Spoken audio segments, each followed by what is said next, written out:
হ্যাঁ বন্ধুগণ, হাঁসের মাংস কীরকম বানাই দেখো। এটা কেটে মশলা টশলা দিয়ে ম্যারিনেট করে রেখেছি। এইটুকু এখন তেলে তেজপাতা দিব, পেঁয়াজও দিব। এখন মাংস অল্প ব্রাউন হব, তারপরে মাংস ঢেলে দিব।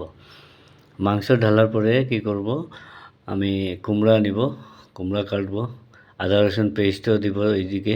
তার মধ্যে অল্প ভাজার পরে আদা রসুন পেস্টটা দিব। হ্যাঁ, অল্প ভাজা হওয়ার পরে দেখো আদা রসুন পেস্ট দিয়ে দিচ্ছি। আর মশলার মধ্যে এমন কিছু না। এখন কুমড়া দিয়ে দেবো। এই দেখো কুমড়া কাটছি, এই দেখো।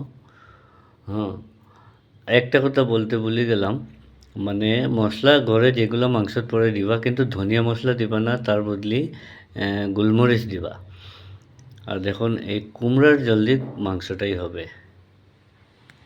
অন্য জল একটুকুও দেবো না। আর সঙ্গে গরম মশলা লাস্টে দিয়ে দেবো। আর দেখুন আমার মাংস হয়ে গেছে। প্লিজ বন্ধুগণ, ভালো লাগলে লাইক কমেন্ট শেয়ার করবেন, অন্যকে দেখা